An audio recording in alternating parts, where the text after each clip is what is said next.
It's also a comment I received lately, which I quite like. Appreciate the advice not to be too attached to meditative experiences, as I sometimes struggle doing exactly that.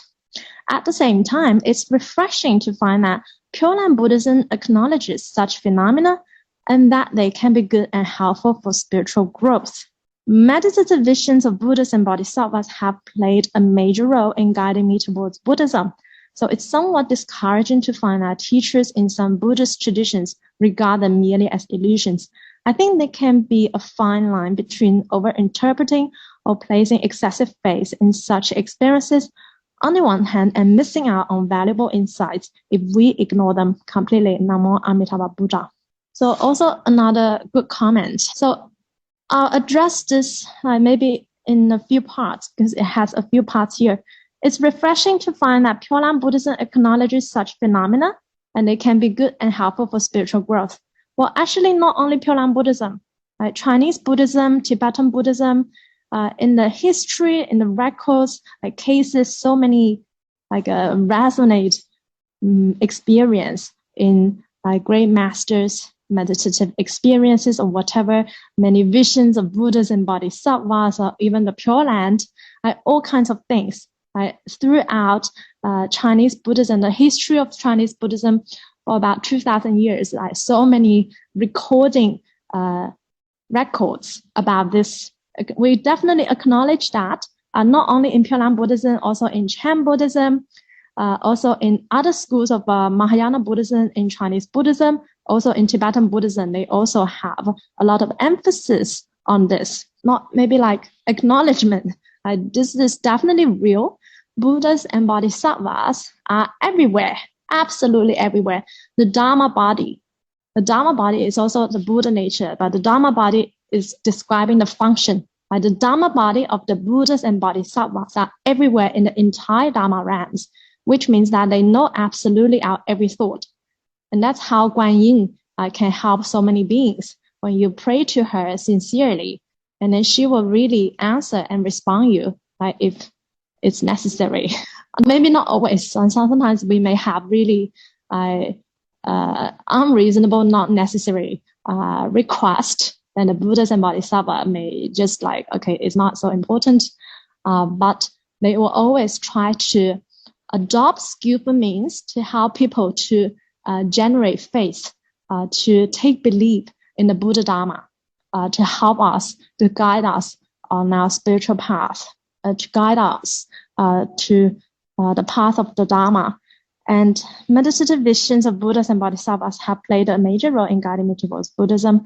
So it's also common, also from quite a lot of members in our Lotus family. They have also shared also similar experiences of some kind of meditative visions or guidance from Amitabha Buddha or from the Buddhas and Bodhisattvas. So we definitely acknowledge that.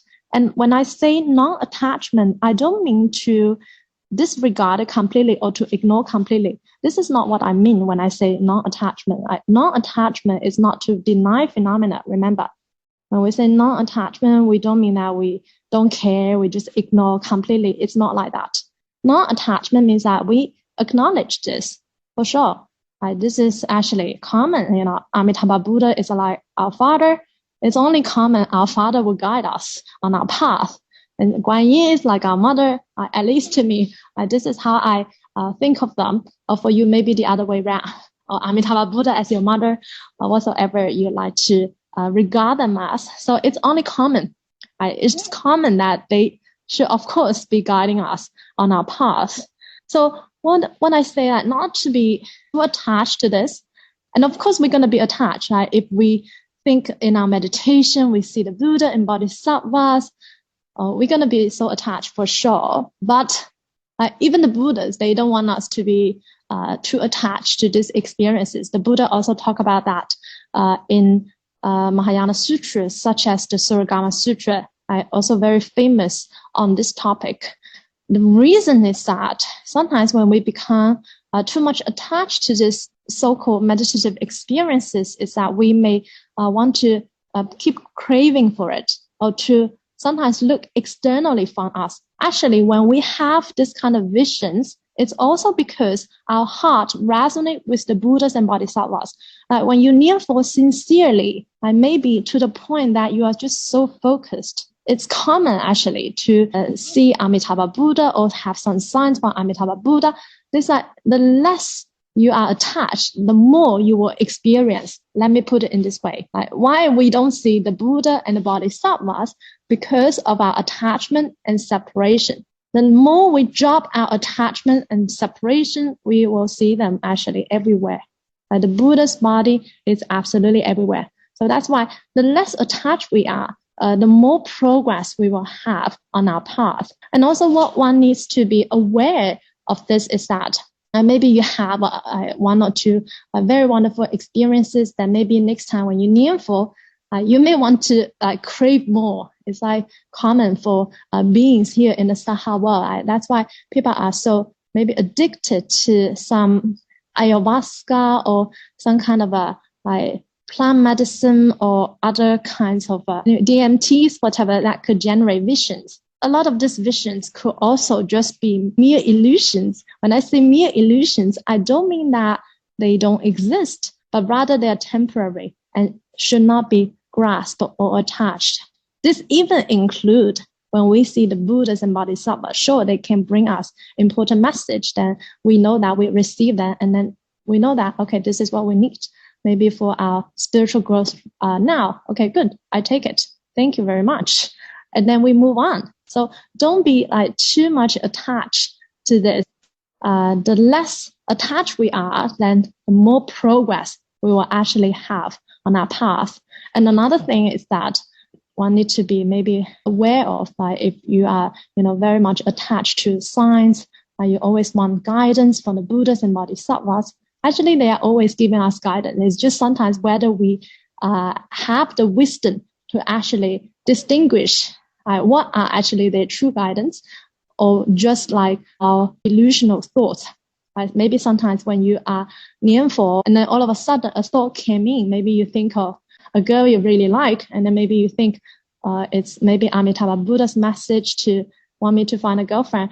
So maybe most likely not. Or maybe you think of something you really like to eat, then you think, oh, it's a sign from Amitabha Buddha that I should go and eat this kind of thing. So sometimes people could have this maybe wrong interpretation from what are considered as signs, encouragement from the Buddhas. It could just be our thoughts of greed, desire, attachment to illusional things. So that's why we need to also be wary of that. We cannot trust our mind completely unless you are enlightened. Yes, so it's a good comment as well. And just remember, when I say non-attachment, I don't mean just to ignore them. Sure, when Guan Yin comes to our dream and says something important, we're not going to ignore it completely. We're going to maybe acknowledge it, and then we move on. We know, okay, that's what we're going to do, and that's it. We don't need to over-interpret and to keep craving for such similar experiences, or sometimes even wrongly interpreted what could just be our illusional thoughts as actually the true guidance from the Buddhas and Bodhisattvas.